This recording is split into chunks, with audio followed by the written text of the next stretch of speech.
Welcome to MichMusic Talk with Michele Weir, in powerful conversations with singers, players, vocal groups, and industry professionals from around the world. This podcast isn't just about the music, it's about life and who the artist really is on the inside.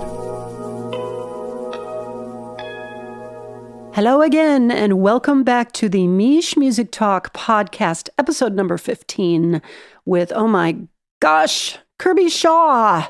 Wow, Kirby is really so important and influential in our choral educational realm by virtue of many, many hundreds of arrangements that he has written and published dating back to the 1970s, 40 years, long time. First of all, thank you, Kirby, for all that you have contributed, because you gave a lot to our culture and propelled the music forward in lots and lots of ways, and many, many people have been impacted. It used to be that every group in the country that was singing any kind of vocal jazz or choral pop was singing some Kirby Shaw arrangements. I remember first meeting him when I was about 16 years old. I was a young puppy back then, and I knew nothing of really anything about choral music, and especially not about vocal jazz, until I met Phil Matson in college. And then I began to learn about this art form. And then, of course, I saw Kirby's face on half of the arrangements we were singing, because everyone had him in their repertoire.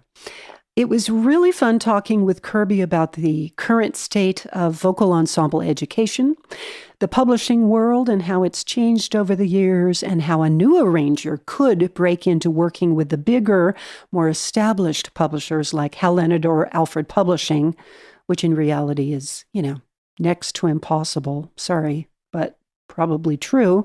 Though, if you were interested in doing that, you'd probably want to hear Kirby's tips.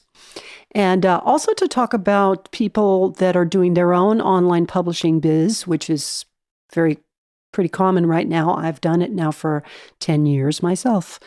And it was fun to talk with Kirby, get inside his brain about how he approaches arranging, what his process is, and so on. And as we do on this podcast, we're going to start by playing part of a track from Kirby's vocal group called Just for Kicks. This features Randy Crenshaw, Kirk Marcy, and Vijay Singh. And this track also features a very notable guest, the great Don Shelton of the Hi-Lows and Singers Unlimited fame. The scat solo you're going to hear, though, is from Kirby. So hope you enjoy the podcast. One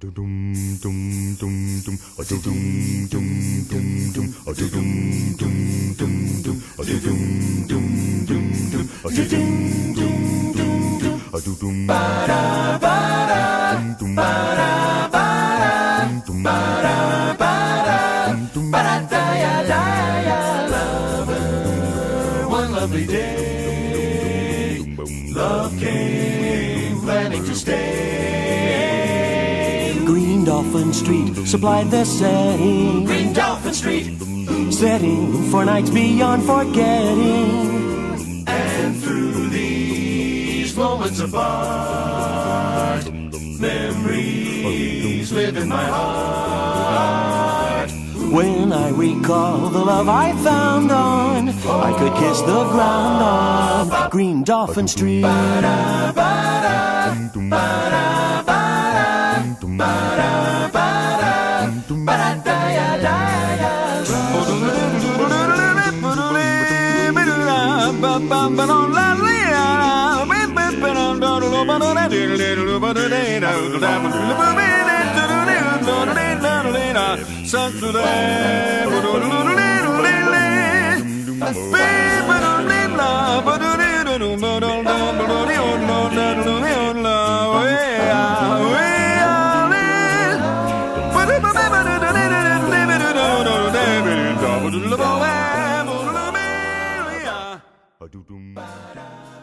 Kirby Shaw, Yes. welcome to you. It's so nice to have you here. It's really nice to be here. And I remember when I was 16 years old, so long ago, and I was singing with the Foothill Fanfares at Foothill College in California, and Phil Madsen was directing. And at that time, every other chart, we're talking 50% of the charts at least, had a big picture of the face of Kirby Shaw on it. Was it the very first ones had a cartoon picture of me, which was pretty hilarious? Were you unfortunate enough to witness those at all? I think I was fortunate enough to see probably all of them because after all those years of adjudicating, of course, I just got to see pretty much every chart you ever wrote. Oh, that's true. Yeah, you and I go back a ways, don't we? Yeah. So you are really a founding member of the educational vocal jazz community from the get-go. And I think that's fair to say. Mm-hmm. Yeah. I'd like to thank you. I'd like to offer you a whatever this is. Is it official? I don't know. An official thank you from the MichMusic Talk podcast for all that you've contributed over these many years to vocal jazz education. It's been just really so substantial.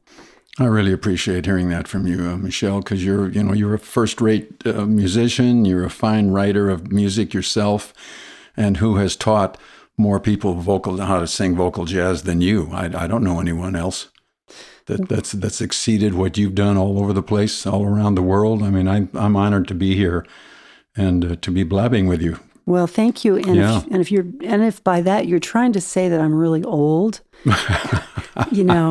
it's completely true. And yes, I have also spent some years, but I was a youngster when I started, and you had already gotten a leg up on me, and it's just really amazing all that you've contributed. Oh, thank you, Michele. Those posters, they seemed like posters because first it was a cartoon on the cover, and it was like a big band chart size format, which music dealers had no idea. They didn't know how to put it in their stores. So it was Hal Leonard Publishing Company was kind of trying to feel their way along to it, but they wanted to do something a little different. So they sent a man named Jon Trepp to the Reno Jazz Festival, and I just happened to be there with my jazz choir from little old College of the Siskiyous, and with an enrollment of about 900 students. And at right place, right time, he was sent there to find something new, and there we were, and he talked to me afterwards, and here I am. That's as quick as I can make that story as far as publishing, becoming a published writer is concerned. So it was, a lot of serendipity going on for that to happen. So Jon Trepp was really the conduit for you? He got me started. Actually, I had a Benediction and Sevenfold Amen published in 1969. I need an audience so they can go, ooh, and maybe we can add that sound later. And then the Charles Hanson Publishing Company published 5 pieces of mine in a variety of styles. And I still remember Charles Hanson actually calling me on the phone, and an interesting Jewish guy, and he's going, Kirby, we want to publish some of your music. We can pay you 2.5%. And I thought, wow, I wasn't an authority on what should we get paid as writers and arrangers and composers. But I thought, I said, let me get back to you on that, because the standard rate is 10% if you write the song, and 5% if it's somebody else's song. So at least we managed to get a decent royalty for that. But that was that. So that was 5 pieces, and then along came Jon Trepp at the Reno Jazz Festival, and things started to get a little more. I had a larger output over time, and it's been a wonderful ride. I'm so grateful to basically follow the muse that was given to me from some higher power somewhere. So it's good to remain humble, and I'm grateful every day. Yeah, and is this the life that you ever foresaw that you would be leading? Is it a life that you wanted to lead? I wonder if you planned for it, if you thought, well, I'm going to be a prolific arranger and a working teacher and clinician in Northern California and all over the world, or if you just stumbled on it and you sort of went with the flow. I know I was singing, my mother says I was singing recognizable melodies before I could walk. Of course, the joke is I didn't walk till I was 18, but never mind, bada boom. But I sang from as early in my youth as I can remember, before I can remember even. And also I played trumpet, played jazz, heard Louis Armstrong in the 8th grade and went out and bought every LP he made. And realized that I could make up melodies just by ear on the trumpet, and it was like one of those moments in time that changed my life. Band and choir through high school, music major at San Jose State, when tuition was $38. I'm going to say this slow: $38 a semester, and the other $12 I got from my $50 Paul Masson scholarship paid for my books. How about that? So going through high school, I was a swim instructor, and my dad taught me to question everything. My mother was a cheerleader, and she was a art teacher and high school counselor. And her general belief for every human being in the planet was, we can do this if we work together. So I think that was a pretty good combination. So as I was teaching swimming, little kids how to swim and not be afraid of the water, I realized that I had some skill sets that allowed me to be able to teach these kids to swim and have a good time doing it. And I got great delight seeing these kids learn. So is that where you first resonated with the idea of being a pedagogue? Yes. Oh, and if that doesn't work, I was even thinking of being a teacher, but never mind. Oh, where's that drummer? We need him. Okay. So that's true. I was a jazz trumpet player through San Jose State, and I thought about being either a jazz trumpet player or a music educator. And at that time, early 60s, a couple of my trumpet playing gig buddies got killed just driving home after a gig. And I was fortunate enough to be in the Santa Clara swim team. And so it kind of gave me a basic format for trying to stay in shape for my entire life for as long as possible. And so the idea of smoke-filled clubs, not such a problem now, but smoke-filled clubs and then driving home really late on a Saturday night, drunk people out there, and then losing a couple of my friends. It was a fork in the road, and I took the one that went towards music education. And I really, really don't regret doing that at all. Yeah, I remember at festivals when you used to bring your trumpet. I still got it on the stand at home, but I don't have much reason to play. Mm-hmm. So you really have a super unique a perspective that not very many other people do because of your long tenure in this business of vocal jazz education. I would love to hear your thoughts on where it was back then, which was, the 70s-ish? Even back, late 60s even, yeah. Okay, and what it went through for you over those years and what your thoughts are about it now. Well, I know when I first started teaching school, I taught band and choir starting in the Mount Shasta Public Schools, 5th grade through grade 12. And I remember having a choir of 40 people, SATB, 40 young people. And all I wanted to do was be able to sing a madrigal pretty well at a festival. And I thought, I'll just be so happy if I can do that. But just a few years after that, I was writing up the chairlift with Roger Emerson, who's another writer that I know you know, and he's a student of mine. Yep. At the college. We're writing up the chairlift at the Mount Shasta Ski Bowl, and over this big horn, they had recorded music that they were playing, and I hear dun, da, da, da, da, da, da, da, da, da. That was the first time I'd heard spinning wheel. Mm-hmm. And then Chicago Transit Authority, before they shortened their name to Chicago, was around about that time, and I thought, I was thinking, oh man, how cool would it be to have horns with a small group of singers? So I wasn't necessarily, and by this time I was teaching in College of the Siskiyous after going back and getting a master's degree. And I wasn't the choral guy at the college, but I thought, okay, maybe I can start a little hybrid group. And so I did, with 8 singers and 5 horns. And I just jumped in because there was no music like that at all in the early 70s that I could find. I mean, if you could find a pop arrangement by Ed Lojeski, that was like a victory. Like, oh, wow, this has kind of a cool piano part. Now, there were I remember there was Anita Kerr arranged some things. Yes, yeah, back she did. then. What, House Is Not a Home was probably her most famous one. But again, not super jazzy. It was just, we were kind of pecking around the edges of a new movement back then. So I just jumped in. I never thought I would be a composer or arranger of anything. But I've always enjoyed words and how they work.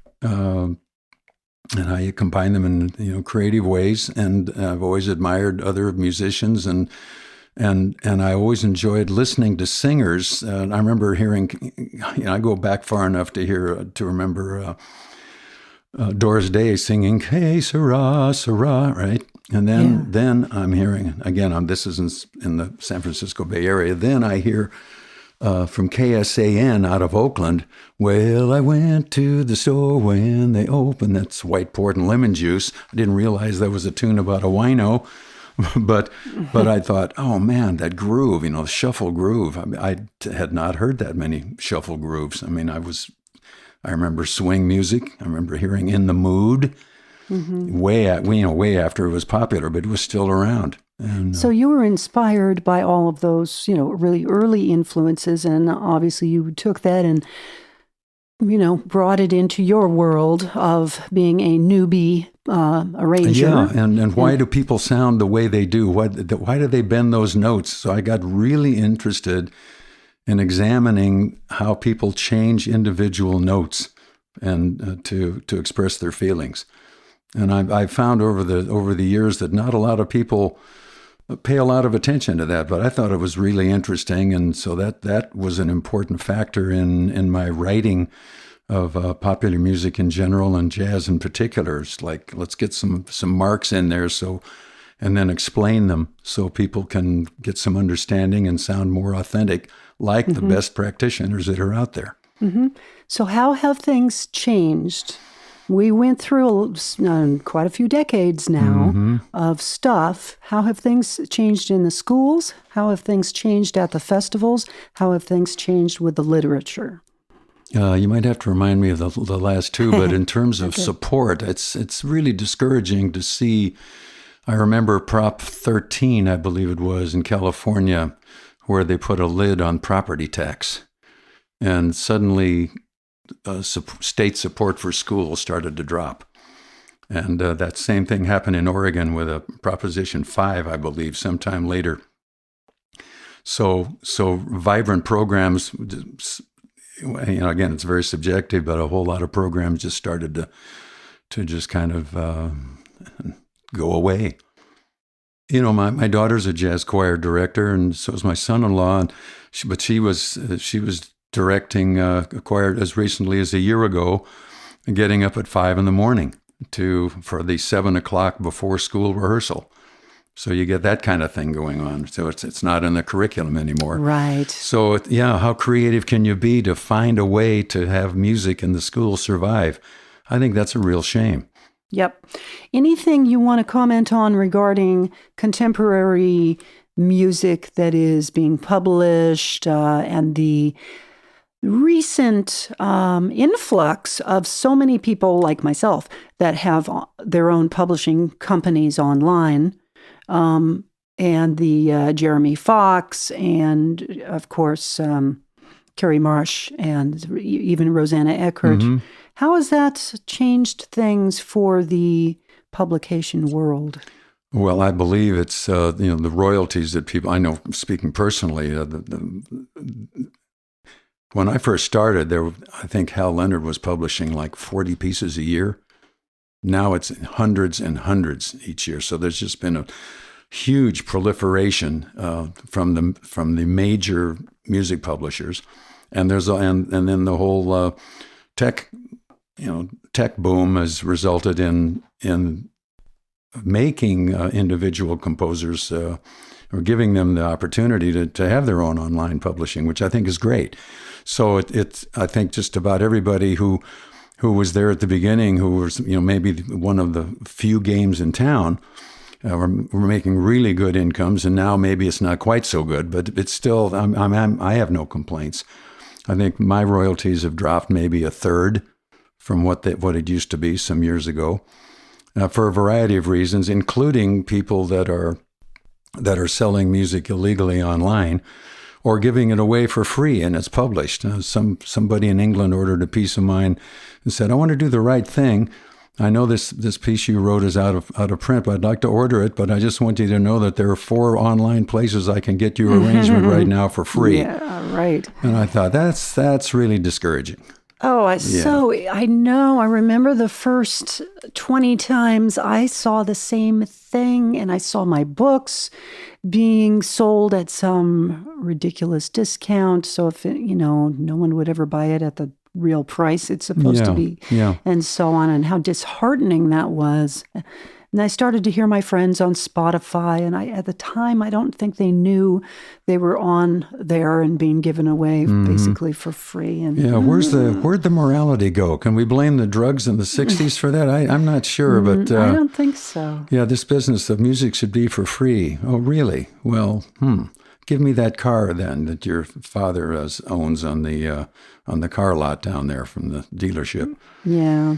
Hey, just one little plug for the Chuck Shear Publishing Company, Shear Music Publishing, that they recently started offering both a la carte in whatever key you want, songs, and they're not arrangements, but they're solo singer lead sheets, which, in reality, I encourage all singers to learn how to write their own lead sheets, but they, 60% of them don't want to do that. So, but anyway, it's just a nice new thing that there's availability for good quality jazz-friendly charts. That's nice to know. Online. Yeah, you and I've been whining a little bit here about the current state of things. But on the other hand, anything is available now. That's the good news. Mm-hmm. And it's just, what are you interested in? And it's given an opportunity to so many arrangers now. Absolutely. I just want them to do the right thing. Yeah, absolutely. And it's also nice that the big publishing houses, Hal Leonard and Alfred and Shawnee, which is associated with them and so on, are allowing for the opportunity to provide print licenses and have a contractual agreement that allows for people to arrange songs that they control, which didn't used to be the case. Yeah, and that's pretty recent. And so any of you listening to this podcast, if you want to write an arrangement and sell it, or you do whatever you want with it, you can contact Hal Leonard online or Alfred or Shawnee and get permission pretty easily. And that is really amazing. Yes, absolutely. And speaking of arranging, according to your biomaterials, 3,000 I deny published. Everything. Yeah, including voicings, it would be 3,000. It's more like 1,200 pieces in a variety of voicings. Oh, only 1,200. Oh, yeah, okay. Really. Not very impressive. Sloth-like, yeah. Yeah, and 20 million copies sold. Something, not 19 million. like that. Yeah. Not 15 million. Yeah, and not a single one more. No, I'm kidding. Yeah, it's. I'm that's amazing. Amazed. Yeah. Okay, so here's what we want to know, because you and I are educators at heart. We want to share with people, how do you do that? What's the Kirby Shaw process, especially for writing so many volumes of works? This is something I always am curious about with Kerry Marsh also, and I will ask him someday. But how do what's the whole process? If you can give us bullet point, step by step, somebody asks you to do a commission. How do you decide the song? How do you decide what level of difficulty? Blah, blah, blah. Well, I started doing, the level of difficulty would just be who is it that's being directed here? What's the level of the group?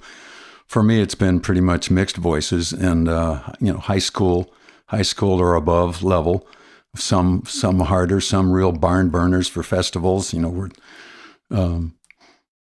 where you let it all hang out, and but then there are or even some things that have a little bit of jazz in them that are sacred, where it's, the average church choir is like 11 people and there's 8 women and 3 men. So 3-part with a little bit of jazz quality, that can work, I basically go with songs that knock me out, that I just, either the lyric is wonderful or the melody is fabulous or both, or the harmonies are nice. But more than anything, I think it might just be the groove. I mean, is there another country in the world? I mean, this is the groove capital of the world. And I remember the first time I heard Some Kind of Wonderful, Grand Funk Railroad. I was working on my doctorate at the University of Washington, and I hear this, I don't need... I just thought, this is just... I pulled my car off to the side of the road to listen to it. It was that interesting. Yeah. So you choose the song. Generally, yeah. Sometimes there'll be a suggestion from Hal Leonard, but I've kind of stayed independent, and I kind of like it that way. I'm not an exclusive writer for anyone. Hal Leonard has several exclusive writers, like Mac Huff and Mark Breimer and Roger Emerson. Those are the main 3, and I've chosen not to do that because I kind of like being independent. Mm-hmm. So okay, and then you decide on the level of difficulty, which in your case is largely appealing to the high school. Right. Although level. I've written some. I just did an arrangement of Itsy Bitsy Spider for 2-part in a swing version. Itsy Bitsy Spider, the water spout. So I like the idea of teaching young people how to swing. I've written 3 tune medleys called Junior Jazz 1, 2, and 3, and just explaining the elements of jazz. So I've tried to write for every level. Some songs fit great. I try and do something. I love a cappella, so I've done a lot of those. I like writing spirituals. I like rockers that have good rhythm. So I'm pretty eclectic in my tastes. Have you written much traditional choral? What do you mean by traditional? Classical-ish? A few, but more likely I wrote a piece called We're the Choir, which is very Mozartian-like, where each section describes who they are. Basses, the mighty basses, providing a foundation is what we do best. Helpless, yes, they'd be helpless, gesturing to the rest of the choir, without the basses. And the sopranos are divas, and the tenors operas where we like to be. And the altos only sing 4 or 5 notes. And then one of the altos gets upset and has a tantrum in the middle of their little piece of the 4-part texture that comes all together at the end and gets carried off the stage, wailing over somebody's back. So crazy things like that I enjoy writing as well. So definitely not jazz. And that's about as close to classical as I've come. I've done a Renaissance, a cappella Renaissance medley, done a Baroque medley of Christmas pieces, but generally not much classical. Mm-hmm. Okay, great. I really haven't done much classical either, except some works that could straddle both worlds pretty well. Mm-hmm. I did write a nice, Kenny Burrell is my boss at UCLA. Well, he's been there a while, hasn't he? Yes, we're doing his, we're preparing already for his 85th birthday, which will be a big deal at Royce Hall, a big Royce Hall concert. And we're going to do a suite of music that he wrote for the Boys Choir of Harlem. Oh, nice. And they recorded many years ago, and we're going to recreate that. And I'm conducting. And, last time for his 80th birthday, some of his friends dropped by, like Stevie Wonder. Oh, geez. B.B. King and Dee Dee Bridgewater. Yeah, he's got serious people skills besides the musical skills. He really does. You could drop him in the Arctic and he'd make friends with the penguins, I swear. Yep. Yeah. So anyway, back to your arranging process. So you're ready to write your arrangement, and what do you do? Take a drive in the country? Do you sit at the piano and toil around? Well, I'm on. Do you listen to it in your head first? I listen to it, and then I usually get a lead sheet, and then see how I can change the harmony if it feels like it ought to be changed to me. Try and be creative. I love writing horn parts, and when you're selling a company, rehearsal performance CDs, I find it's helpful. But mainly it's a musical reason to write horn parts to pieces that are famous, that have good grooves and meaningful in some way, and that can add, that can make it unique, even if my vocal arranging is not, I haven't messed with the tune a lot. Kept it fairly straight, maybe changed the harmony, and that's frequent that I'll change the rhythm. Well, if it's a jazz chart, for sure the rhythm's going to be changed. And a variety of things go into it. I've got a keyboard there. I'm using Finale. So you're sitting at your keyboard? Yeah, sitting most at the of keyboard. The time? Almost exclusively. And then going direct to Finale. I mean, very quickly, early on, do you start sketching on Finale, or I just start writing the melody and to think, try different harmonic substitutes. I'm not a good enough piano player to just play in everything, so it's on there correctly the first time. But playing a middle C and hitting a 4 for a quarter note or 3, whatever the number is, it's automatic. I don't even think of what the number is anymore. That can go pretty quickly. So in a couple of days, I can usually do an arrangement of something to my satisfaction. Wow. Mm-hmm. That's and then you add other voicings as well. Frequently, it's SATB, SAB, and SSA. Mm-hmm. But other times, it's usually pretty easy though, once you've got the first done. Yes, it is. Right. Mm-hmm. And then, do you think, your arrangements sell very well and have been sung so much because they work, right? They work very, very well. That's the idea. One of my wishes would be, I remember when I got out of college starting to teach, I just thought, man, we're all gonna learn. We're all teachers, it's just music teachers. We're all just there's so much available now. We're just all going to be great. And it dawned on me later that, a lot of people are average like everywhere else in the world. What was I thinking, So as a music educator, I've tried to empower other music educators with my writing so that it's clear what I'm looking for. And then the advent of rehearsal performance cassettes and CDs. I remember at Hal Leonard, the person who was in charge of thinking about that possibility of having those cassettes available. I remember him saying, "Oh, those will never sell. Those aren't going to be worth anything." And I'm thinking, if you get a good recording, what a huge educational boost that will be for teachers that have never sung jazz or even sung popular music. Back in high school, there was no popular music to sing. I remember that. I remember one tune in 12/8, and then there's those, quote, Negro spirituals, right? And that's as rhythmic as things got pretty much back in the late 50s. So it's, wow, what a sea change. So empowering, you and I are in the people empowerment business, really, and music is the key. That's what. Mm-hmm. That's kind of how I look at what I'm doing. So I want to empower people every way I can. So that's why there are inflection marks in my music to help people smear notes and fall off and doit and shake and whatever, so they will sound more like the original recordings if those recordings are worth imitating, Because some artists you don't want to sound like they're sounding, otherwise might get fired for ruining your singers' voices in your school program. How can a student, someone that's in, let's say they're in a college, University of North Texas, they're working with Jennifer Barnes there and Rosanna Eckert and so on. We've got some great people out there now. They do. It's really a great situation there, I think. But let's say you're a student and you're an arranger and you want to break into the publishing world. How would one go about that? Well, the easiest thing these days would be to just start your own publishing online.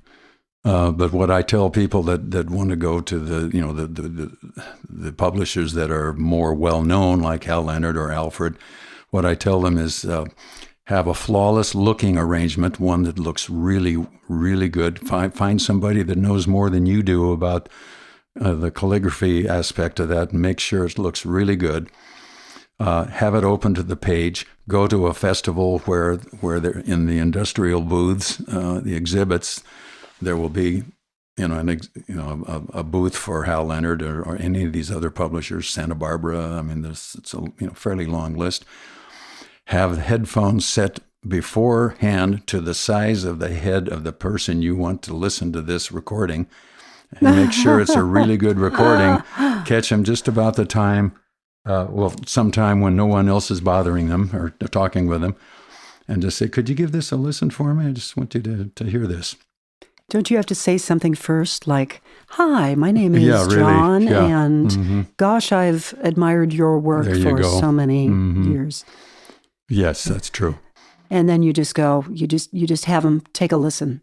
Because what happens if somebody just sends in a submission? Not going to happen. Not going to get anywhere. Not going to happen. It's been that way for a long, long time. I'd say at least 30 years. The desks of Emily Crocker, although I'm not even sure she's the main person there anymore, she's kind of the decider at Hal Leonard. That's true. Okay. But... I'm sure her desk is quite full, and beyond full.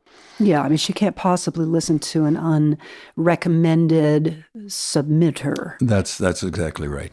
Now, if Kirby Shaw said, "Hey, this kid's really talented, and he'd really be good in this particular market," the chances go up. Yeah. Another good way is if you can get a group to be chosen to sing at a convention, and they happen to be singing your chart. That is a really good way to get in the door. Mm-hmm. So if they listen, you've resized the headphones to accommodate whoever is going to be listening, and so that's working well. And then they actually are willing to take a moment to listen. If they like it, meaning it sounds catchy and it sounds singable and it sounds good for one of their series or something like that, then maybe. Yeah, every year I see a few new names. I remember when you first broke into Hal Leonard, Michele. I was 20. I was 22, I believe. Yeah. And that was that SSAA arrangement of Rockabye Baby. I know every part of years that ago, piece. And it's still in print. That's a great chart. I would put that in your top 4 or 5 charts, Michele. I'm just saying. I mean it. Yeah, I've sung that all over the place. There's a lot of other charts, but I mean, I was thrilled as a 22-year-old to get that published. Mm-hmm. Yeah. So here's I'll just bug you with a direct question. Okay. Has the publishing business been very lucrative for you? I would say so, compared to teaching at a school. When I left College of the Siskiyous in 1980, I was making $28,500 and didn't know how to spend all the money because things were so much less expensive back then. But it has been lucrative, far beyond. I mean, what if you've been teaching 10 years at a university now, maybe 15, and I'm guessing here, but somewhat educated guess, you could be making maybe $70,000 after 10 years of teaching with a couple of degrees, and I've been able to surpass that. I've never done this really for the money. I've done it because I've loved it, and I just love what happens when people come together to sing. This world has a lot of whacked outness going on now, and all the time there's some bad things going on the planet, and I like to think that what you and I do makes a difference. And so anywhere people are gathered to sing is a place I like to be.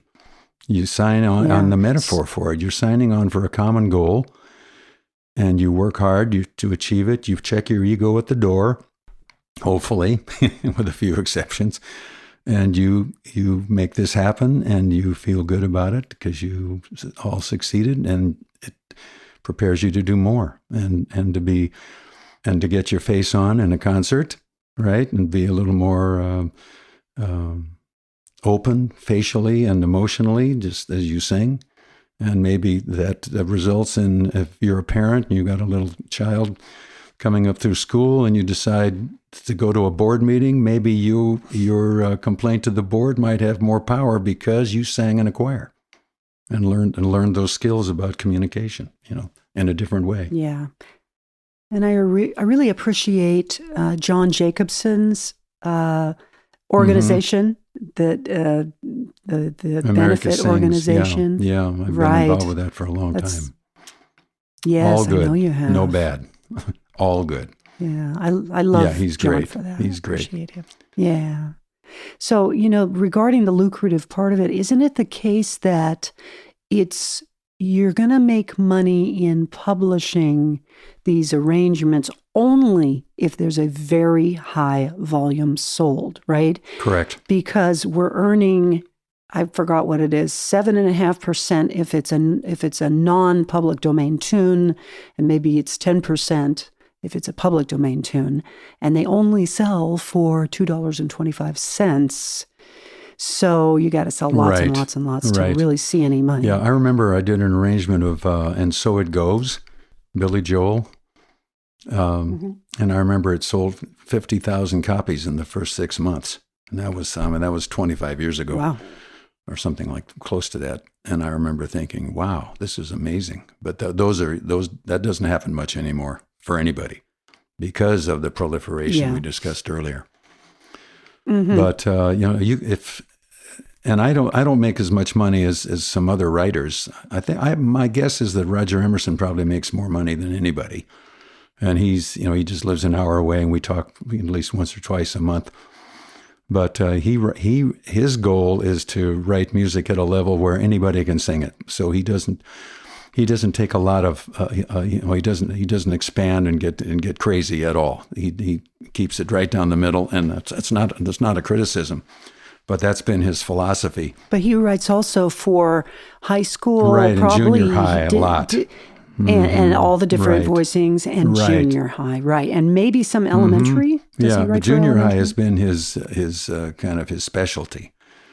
And so I think he's done better. I don't know how other people have done, but I know some people can make more than $100,000. I did that for a while before things started, before the proliferation of all the independence and just number of publications. Rogers noticed a change too.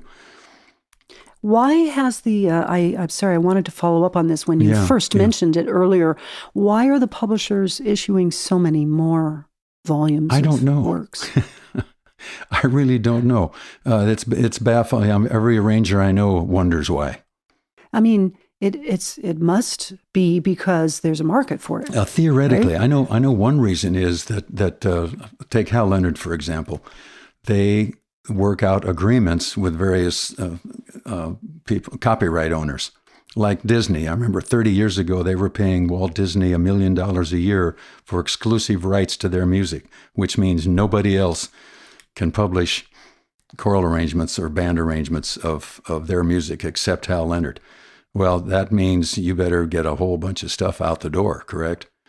So they have lots, and there's continual competition going on between particularly Alfred and Hal Leonard. A lot of times, a piece that the arrangers write for Hal Leonard will last a few years, and then Alfred will outbid them for the following year, and so your arrangement disappears. And sometimes it goes over to the other company and you don't get paid for it, that's not so good. We can thank Irving Berlin for getting royalties at all, by the way. He's the guy that started ASCAP. Yeah, he's the guy. Huh. Hey, I heard, I have been hearing about Happy Birthday and the ongoing question of whether that is public domain now I think or not. some big court just ruled that it is public domain. Mm-hmm. Okay. I just reading that. I just arranged it four different ways and crazy ways, and including a vocal jazz way, and submitted it to Alfred, and we'll see if something happens with that. But it's that's an interesting sidelight, isn't it? wondered about that for a long time. I remember doing a very jazzy arrangement of Ain't It That Good News, and William Dawson, the composer, I did it to honor him and his legacy of writing fabulous spirituals. And his lawyers came after us. And we had to take it off the market after spending $1,500 in legal fees because I spelled it AIN''A, like they owned that. They were so, what's the term? Strict. And now, since William Dawson has passed on, there's probably 15 arrangements of that piece out there. So just a little gripe about the past. I thought, oh, really? This spiritual's been around a long time before William Dawson was around. So, lawyers can create havoc real easily. Well, I'm also, I would like to hear how things are going with your vocal group, Just for Kicks, who has several of my actually very good friends in the group. VJ Singh, who teaches at my alma mater. Is that right? Yeah, well, I got my undergrad degree there. Kelly Coons was there. We were working together at the time. We were buds and stuff. And Dave Bardoon was there getting his master's. And for one of the years, he conducted the jazz choir. So cool. I was tutelage from Hey, you Dave mentioned Kelly Coons. I got to say that, what was it, Clash of the Choirs? And his group Groove for Thought. And I saw them on there, and I thought, I'm thinking Star Search, and you sing a third space treble clef C for 4 beats without breathing, and then you get a standing ovation, and people go wild. It's like, wow, have we inflated or lowered the bar on what people appreciate? It's kind of scary, actually. But I remember Kelly's group, Groove for Thought, and I thought, this group is so much hipper. And I thought, this group is too hip for the room. There's no way they're going to win because they're too good and they don't have enough flash and trash going on. And boy, was I prophetic on that one. So I have a real problem with competition, by the way. And that's one of the reasons. What are they judging? Because that group was so good. They should have, for me, they would have been the winner hands down. Well, I don't know everything they're up to now, but I have the feeling I think good things are happening for them. I know that there's a business deal where some of their arrangements are now issued through Carrie Marsh's nice. That's good to company. Hear. That's good to hear.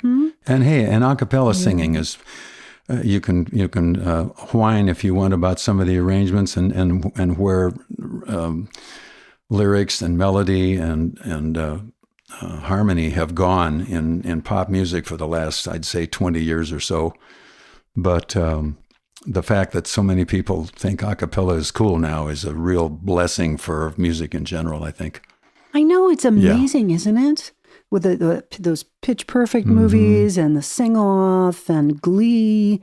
I mean, it's quite trendy. Super trendy right now. Yeah. I guess I would have a wish that because you can add layer upon layer upon layer upon layer upon layer. Is that enough layers? One more, please. One more layers. When you're working, with finale and things, you can just keep adding things. I would, if I had a bunch of wishes, but one of the wishes was, do you have to add that extra part just because you can? Because I can't hear the melody anymore. That's where I start to go, wait a minute, what happened to the melody? And if the harmony, and there's so many really, really creative people out there, but I sense it's a little like tenor saxophone players following John Coltrane. It's like, how do we move it forward from there? How do we play more notes? And I always want to say, no, wait a minute, you don't have to play more notes, just make the notes you play count more. So same thing with a cappella writings. Like don't bury the melody in endless textures or Yeah. Hey, how is your Just group, for Kicks? Just for Kicks? Well, we don't do a lot of gigging, but when we get together, it's a lot of fun. Our first rehearsal 20 plus years ago, we had a 10-hour rehearsal and we laughed for 9 hours. And that still happens. We like to say we have more concerts than rehearsals because two guys live in Washington. Randy Crenshaw, the singing voice of Homer Simpson, who I met recording for Hal Leonard down here in L.A., he lives here. Well, he lives in Oxnard. And we love to say the town name for him when we introduce him in a concert. And Randy hails from the town of Oxnard. Why is that? Well, I think it has to do with some private parts of the bovine species. Oh, yes. And I didn't so get we that. have to say that loudly and with terrible tone quality just to make people think about it. You people are very silly on and off stage, may So I the say. other two guys are up in Washington, as you were saying, and we do have a lot of fun. And we can all improvise. We're all arrangers. We're all conductors. We all like humor. So most of our charts have no written bass lines, just chord symbols. I remember the bass singer in the real group heard us one time and wanted to see the charts, and so we showed him the charts, and he goes, "You have no bass notes written out." So VJ explained to them that we you just make them up. We don't do the same chart the same way twice. But we are actually doing a gig in Ellensburg for an outdoor music festival in July, and then we some years back, 5 or 6 years ago, we started a Real Men Sing. Which somebody else had going before we did. We had to change the title to Guys Got to Sing. And of course we have a number 2 there in the title so we can look hip. But this is for Puget Sound young men from junior high through high school with some college mentor guys dropping in and doing a little demo and demonstrating and singing along with us. Hey, why don't you start a publishing series called that and start encouraging more men? Well, we're up to, I think we're up to close to 300 young men. We started with 50 and now it's huge. That's awesome. Because just for our listeners, probably most people listening this far to this know this, but there's commonly a shortage of men in our choral groups and jazz groups, and that's historically that's the reason we started been this. The case. Because Kirk Marcy, one of our members, his wife was saying, and she's a teacher at Cascade High School in Everett. She says, "Kirk, why don't you guys just for kicks just start a one day get together for young men around the Puget Sound, and so I can get a few more men in my choir." And we did, and her choir has a whole lot of men in it now. So that's one of the best things we've ever done. And so it grew from very small the first year to really hundreds at this point. And I'd love to see that in every major urban center around the country. That would be a fabulous thing to do. That's really neat.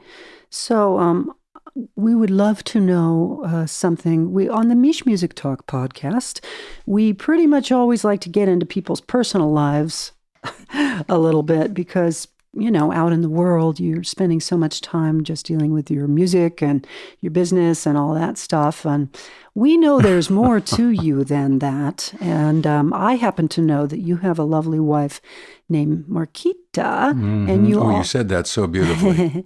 Much better than some of the elementary school teachers she had. Markita, geez. Yes. And Markita. Is it really that mysterious? She was thinking in the 4th grade. I would, even if I had never heard it, I would say Markita. Yeah. Well, anyway, and then because I'm a tremendous dog lover, I also noticed that you've got a border collie mix named Tux, which is an adorable name. He's sort of border collie and Newfie, Newfoundland. Yeah. Like the back half of him literally looks like he's a Newfie, and then the front half starts to morph towards a little narrower nose, a little less drooling than a Newfie does, although he does have moments. And a little white color on his chest and his legs, and he sort of likes to herd you just a little bit. So does my girl Emma. Big time. And this dog loves to play. He works us in the yard. He'll go behind a tree and he'll work that section of the yard while both of us chase him, and then he runs past us. And We try and grab him and make sure we don't quite grab him. Oh, dogs are the best. And he'll drop down, his front forepaws just, boom, and his head goes down like, let's do something. Yes. He does that more than any dog we've ever owned, and he's terrific. So pretty cool. Yeah. And my wife, married 35 years now, she taps, she dances, she's a choreographer. We did show choir camps of America all through the 80s. We've been to Sweden half a dozen times. You know what I remember music. about Markita? It's been a lot of years since I've seen her, but please give her my warm regards. I sure will. And always happy to do that. But what I remember is, it was at least 20 years ago. We were at some event, and you were boasting that what Markita can do is that a whole choir of 20 or 25 people can come in, and everybody will introduce themselves and mention their name. Then at the next rehearsal, she'll go through every single person and go, name their name. She has like that kind of a memory. Yeah, it's tough for me to stay up with her sometimes. She's very sharp. But we really are soulmates. Our sense of aesthetics, music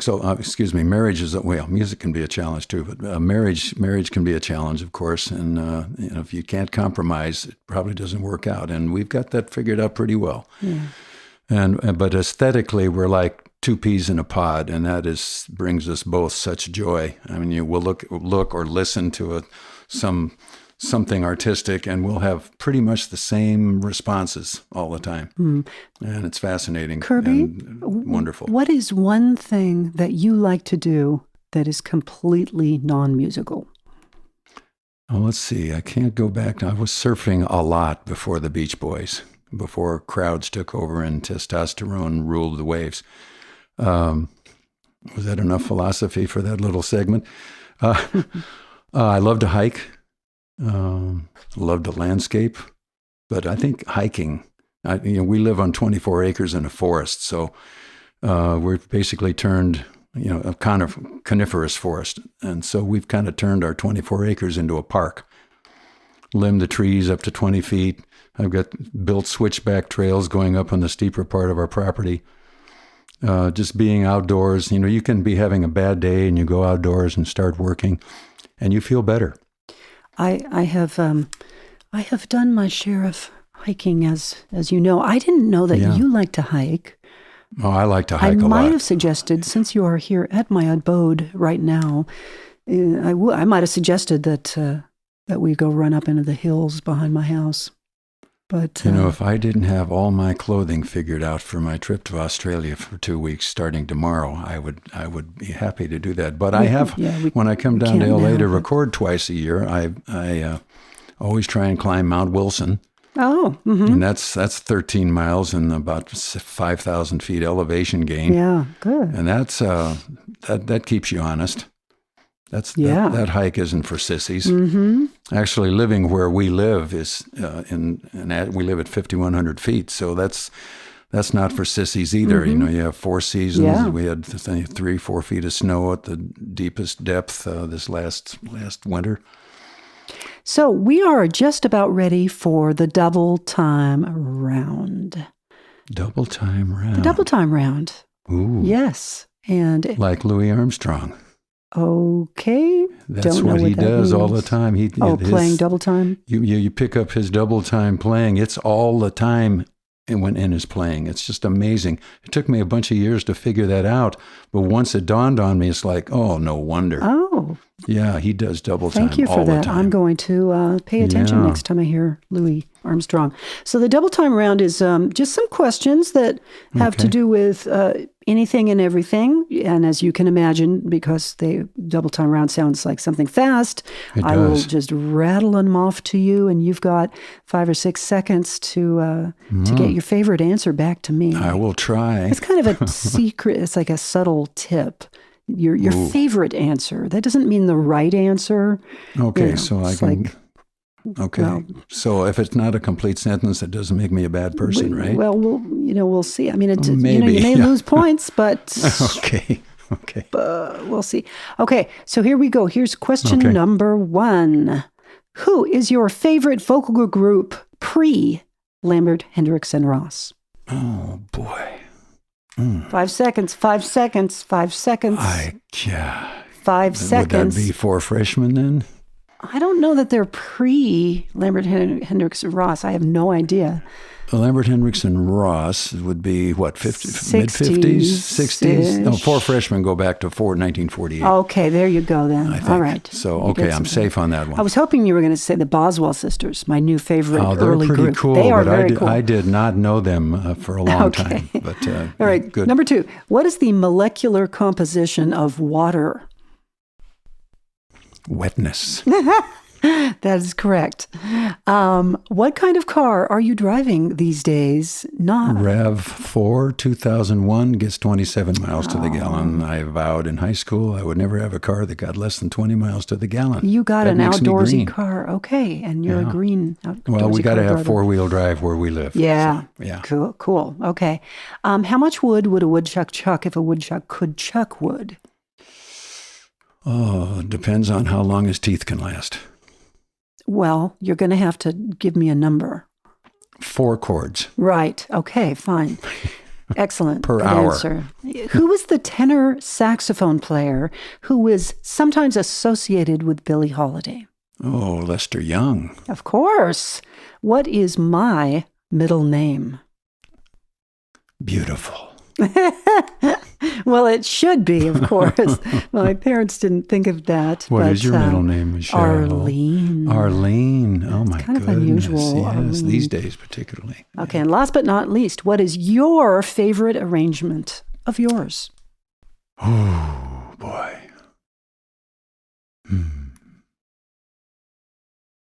That's tough. I've done so many different genres. 5 seconds. I know, I'm Go. in trouble. In terms of message, I wrote a song called Tear Them Down. One by one, all the walls that divide us, we won't quit till the work is done. That was the buzzer. Sorry, no points for that. And love and peace will unite us. Okay, good. I'll give you a quarter point. All right, thank you. Very good. Thank you, Nice. Michelle, for doing Nicely this. done. And it's been a pleasure knowing you. I look forward to many more years admiring the work you do and the music you create. So keep it happening. And just a reminder to everyone that is listening, first of all, thank you so much, everybody, for being with us and being interested in joining us on these podcasts, and for everything that Kirby and I have spoken about that could have a link or a note about it. You can find that in the podcast notes on my website, MichMusic.com, MichMusic.com/podcast. And there you can hear the podcast, or you can also hear it on YouTube or in iTunes and probably other places too. Who Can I knows? say one more thing, Yeah. Michelle? Mm-hmm. If you want to listen to any of the music I've done, go to KirbyShaw.com. We have complete recordings of just about everything. Thank you for that. I should have actually asked you And that. I click on forgot. Moments in Time. There's some really fun things to see from the history there. So Moments in Time, what is that? Just tell us. real quick. It's just kind of a cavalcade of my experiences, scatting with Bobby McFerrin, writing an arrangement of Bridge Over Troubled Water that for the Mormon Tabernacle Choir. Wow. The week after they had a bad earthquake and lost some people. And I guess the message fit the occasion, and it was a lot of tears being shed. Yeah. And that became an iconic arrangement. It's true. Clay Aiken even sang it on American Idol back in the day. Yeah. And it will And always thanked me for it, which was amazing. I didn't even know he was singing it for his. Yeah. And of course, my dear friend, Dr. Stephen Segree, sang it with every group that he ever directed, pretty much. I should have sent him half the royalties because he went all over the place. And it's sweet, too, because my daughter ended up, when she was there in the 90s, was the lead soprano that sang the solos on that. And so a lot of people are Holly. copying my daughter's singing that solo, which is that's pretty flattering when that happens. Yeah, that's neat. Well, Kirby, thank you so much. It's been You great are to have. more than welcome. It's really great to have this long-time friendship with you, and I appreciate you so much. Back at you, girl. All righty. See you next time. Okay. Thanks for joining us for today's podcast, and please don't forget to subscribe. Visit www.michmusic.com/podcast for more info about today's guest and links to products and people that were discussed. See you next time.